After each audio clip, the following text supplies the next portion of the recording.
जय श्री राम। स्वागत है आप सभी का एस्ट्रोलॉजर महर्षि चैनल के ऊपर। आज हम बात करने वाले हैं D9 चार्ट के बारे में, यानी नवमांश कुंडली के बारे में। महर्षि पारस जी ने 16 प्रकार के वर्ग कुंडलियों का विवेचन किया है, यानी 16 डिविजनल चार्ट्स को उन्होंने बताया है।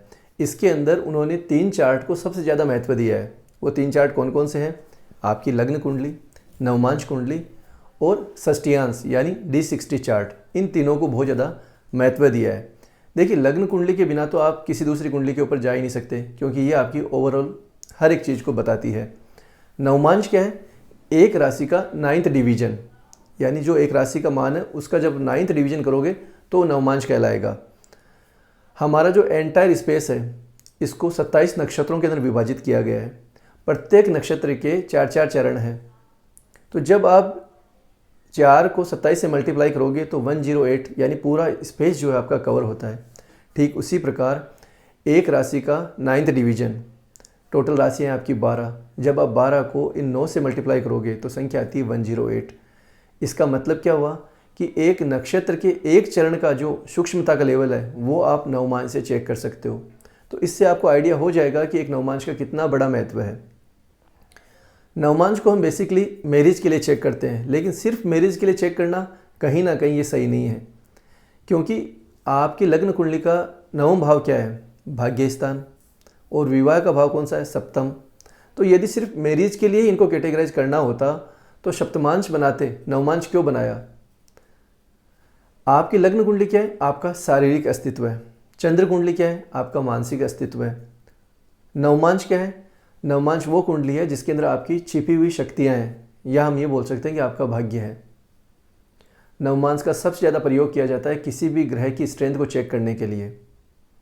जैसे एक ग्रह यदि नवमांश के अंदर उच्च का है तो बहुत ज़्यादा शुभ माना जाता है, भले ही वो आपकी लग्न कुंडली के अंदर नीच का ही क्यों ना हो। यदि एक ग्रह नवमांश कुंडली के अंदर नीच का है तो ये आपको दुष्परिणाम देगा, भले ही वो आपकी लग्न कुंडली के अंदर उच्च का क्यों ना हो। तो जो नवमांश कुंडली का जो महत्व है वो ज़्यादा मैटर करता है। वर्गोत्तम ग्रह बहुत ज़्यादा श्रेष्ठ माने जाते हैं। अब देखिए, वर्गोत्तम ग्रह होता क्या है? जो ग्रह लग्न कुंडली में जिस राशि के अंदर हो, यदि उसी राशि के अंदर नवमांश के अंदर आ जाए तो उसे हम बोलते हैं वर्गोत्तम ग्रह। वर्गोत्तम ग्रह आपको सुख समृद्धि, धन संपदा, यश और नाम सब दे सकते हैं। लेकिन यदि वर्गोत्तम ग्रह नीच की राशि के अंदर आ जाए तो भी आपको धन संपदा तो दे ही देंगे, लेकिन प्रॉब्लम कहाँ करेंगे? जैसे आपको मानसिक तनाव दे देंगे, ठीक है, स्वास्थ्य संबंधित कोई परेशानी आपको दे देंगे। तो ये चीज़ आपको देखने को मिल सकती है। ठीक है, तो नवमांश का अपने आप में बहुत बड़ा एक डिवीज़न है, लेकिन आज मैं आपको सिर्फ और सिर्फ एक मैरिज को लेकर बताऊंगा कि नवमांश का कितना बड़ा महत्व है। आप सिर्फ एक भाव को देखकर ये नहीं बोल सकते कि नवमांश को, सप्तम भाव को देखा और आपने डिसाइड कर लिया कि इसकी मैरिज अच्छी रहेगी या बुरी रहेगी। ये सही नहीं होगा। देखिए, नवमांश का जो लग्न होता है ये आपको ओवरऑल बता देगा कि व्यक्ति की मेंटलिटी क्या है मैरिज को लेकर। इसीलिए हम बोलते हैं कि नवमांश का लग्न देख लीजिए, आपको आइडिया हो जाएगा कि एक व्यक्ति की मैरिज कैसे जाएगी। जब भी इसके अंदर मार्शियन साइन आते हैं तो डेफिनेटली उस व्यक्ति की मैरिज के अंदर इशू आता है। नवमांश का जो द्वितीय भाव होता है जिसे धनांशाम बोलते हैं, नवमांश का जो सेकंड हाउस होता है जिसे हम धनांशा भी बोलते हैं, इसके अंदर जो ग्रह बैठे हुए हैं वो बताएंगे कि आपकी धन संपदा कैसी रहेगी, आपकी वाणी कैसी रहेगी, और आपको ये भी बता देगा कि आपकी स्पाउस की आयु कैसे रहेगी, क्योंकि सप्तम से ही अष्टम बनता है। तो सेकंड हाउस जब भी अशुभ होता है नवमांश के अंदर तो ये कहीं ना कहीं विवाह के अंदर परेशानियां दिखाता है। तो आपको सेकंड हाउस को जरूर देखना है। नवमांश का थर्ड हाउस क्या बताता है? ये बताता है कि विवाह को बनाए रखने के लिए जो आप प्रयास करते हो वो आपका थर्ड हाउस है। यहाँ पर अशुभ ग्रह अच्छा माना जाता है, लेकिन विवाह की अखंडता को बनाए रखने के लिए उस व्यक्ति को बहुत ज़्यादा एफर्ट्स लगाने पड़ेंगे। शुभ ग्रह आ गया तो ऐसे व्यक्ति को कोई भी ज़्यादा प्रयास नहीं करना पड़ेगा, यानी उसकी मैरिज आराम से चल जाएगी। लेकिन कहीं ना कहीं ये शुभ ग्रह व्यक्ति को लापरवाही का एक रवैया जो होता है, लापरवाह इंसान का वो रवैया देता है यहाँ पर। तो थर्ड हाउस आपका हो गया पराक्रम भाव। D9 का जो फोर्थ हाउस होता है ये आपकी सुख शांति का है। जो भी आपके वैवाहिक जीवन के अंदर सुख शांति, एक आनंद की अनुभूति होती है आपको, ये आप फोर्थ हाउस से देख सकते हो। तो जब भी D9 के फोर्थ हाउस के अंदर मेलेफिक प्लैनेट आते हैं जैसे शनि, राहु, केतु, तो क्या होता है कि कहीं ना कहीं आपकी मैरिज के अंदर प्रॉब्लम क्रिएट होती है और आपको अशांति अनुभव होती है। तो जब भी आप किसी का भी मैरिड चार्ट देखो तो आपको 4th हाउस को जरूर चेक करना चाहिए।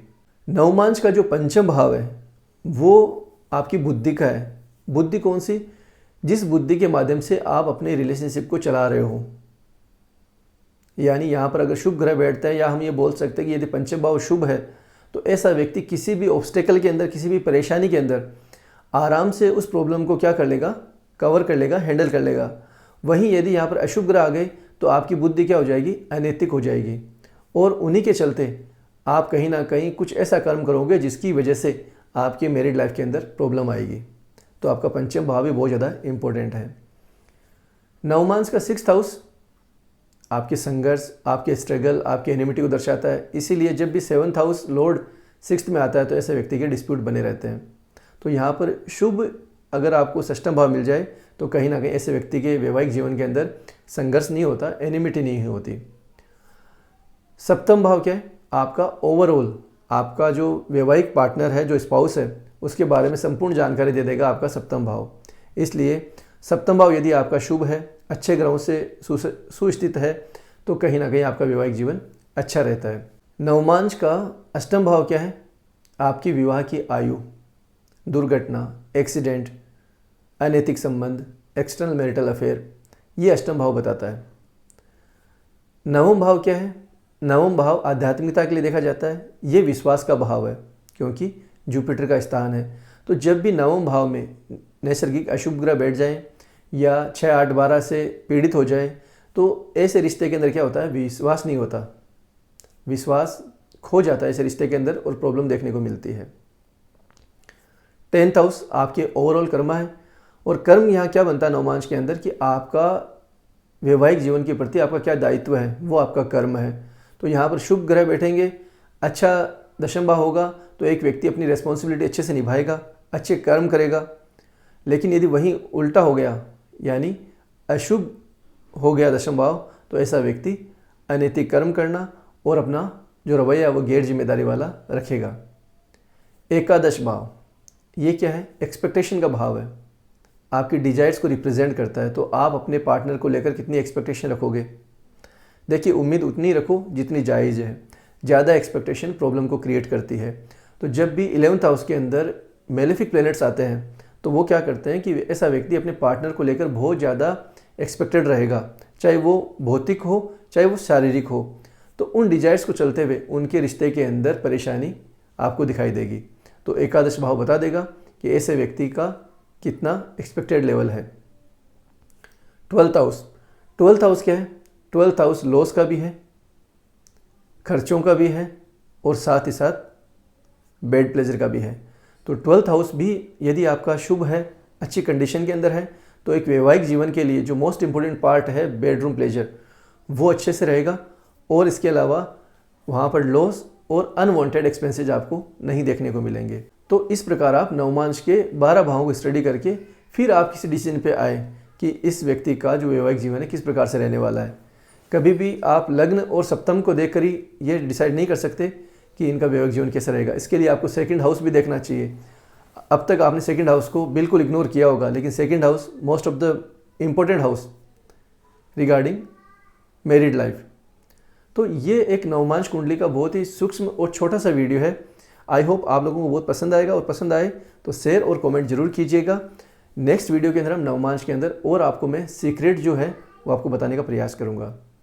तो आगे फिर मिलेंगे, तब तक के लिए जय श्री राम।